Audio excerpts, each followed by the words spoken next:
न कड़ी निंदा होगी न शोक मनाया जाएगा। अब इस्लामाबाद की सड़कों पर असली तांडव मचाया जाएगा। अब पाकिस्तान को उसके घर में घुसकर मारा जाएगा। नक्शे से पाकिस्तान का नामो निशान मिटाया जाएगा।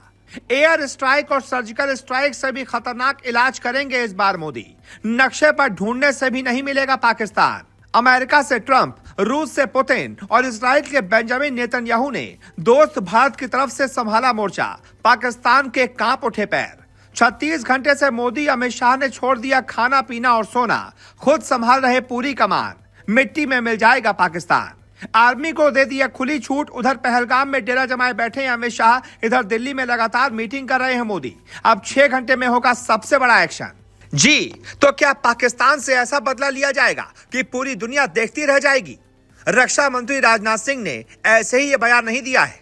कुछ ना कुछ तो पीएम मोदी और अमित शाह ने सोचा होगा। इसी वजह से राजनाथ सिंह ने ऐसा बयान दिया है। और सीसीएस की बैठक में जो अंदर के कई सारे बड़े फैसले लिए गए हैं, उनमें हो सकता है कि एक फैसला यह भी हो कि पाकिस्तान को ऐसा सबक सिखाया जाए कि उसकी पैंट गीली हो जाए, उसकी नानी याद आ जाए, उसकी रूह कांप उठे। तभी तो पाकिस्तान में हाहाकार मच गया है। उसने अपनी सेना को हाई अलर्ट पर लगा दिया है, अपनी एयरफोर्स को हाई अलर्ट पर लगा दिया है। उसे डर है कि जैसे 2016 में उरी अटैक के बाद भारतीय सेना ने घर में घुसकर उस पर सर्जिकल स्ट्राइक की थी, और उसके बाद पठानकोट अटैक के बाद बालाकोट एयर स्ट्राइक की थी और पाकिस्तान को कानो कान खबर तक नहीं लगी थी। कुछ उससे भी ज्यादा भयंकर अटैक हिंदुस्तान पाकिस्तान पर कर सकता है। इसीलिए पाकिस्तान अभी से ही हाई अलर्ट मोड पर आ गया है। इधर हिंदुस्तान में प्रधानमंत्री मोदी लगातार मीटिंग कर रहे हैं। प्रधानमंत्री मोदी सऊदी अरब की यात्रा को बीच में ही छोड़कर भारत लौट आए। वहीं केंद्रीय गृह मंत्री अमित शाह मंगलवार को ही घाटी पहुंच गए थे। आतंकियों ने मिनी स्विट्जरलैंड कहे जाने वाले मशहूर पर्यटन स्थल पहलगाम के बैसरन में हमला किया। इधर वित्त मंत्री निर्मला सीतारमण के भी पेरू यात्रा के बीच में ही भारत लौटने की खबर है। आतंकियों ने यहां किसी को भी नहीं छोड़ा और महिलाओं और बुजुर्गों समेत सैलानियों पर गोलीबारी की। मीडिया रिपोर्ट्स के मुताबिक चश्मदीदों ने सुरक्षा बलों को बताया कि सेना की वर्दी में 2 से 3 आतंकी आए थे और बैसरन में वादियों का मजा ले रहे सैलानियों पर गोलियां चलानी शुरू कर दी।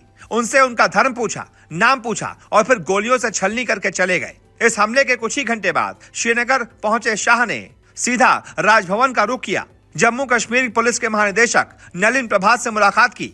इसके बाद शाह ने सीआरपीएफ और पुलिस सहित सुरक्षा अधिकारियों की एक उच्च स्तरीय बैठक की अध्यक्षता भी की। वहीं दूसरी तरफ प्रधानमंत्री नरेंद्र मोदी ने पहलगाम में हुए आतंकी हमले के बाद 7 लोक कल्याण मार्ग पर कैबिनेट कमेटी ऑन सिक्योरिटी यानी कि सीसीएस की बैठक की अध्यक्षता की।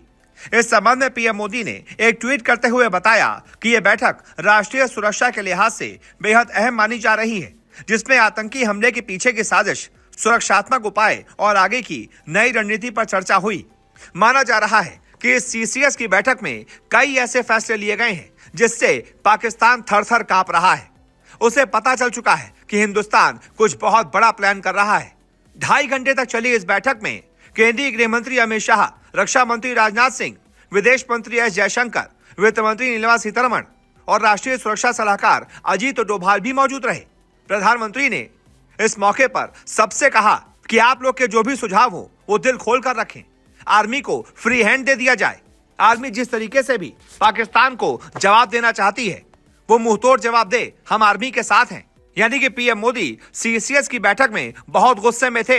वो बस किसी भी कीमत पर पाकिस्तान को उसकी नापाक हरकत के लिए सजा देना चाहते हैं। वो उसको ऐसा सबक सिखाना चाहते हैं कि उसकी 7 पुश्ते याद रखें। दोबारा ऐसा कायराना हमला करने से पहले वो 100 बार कांप उठे।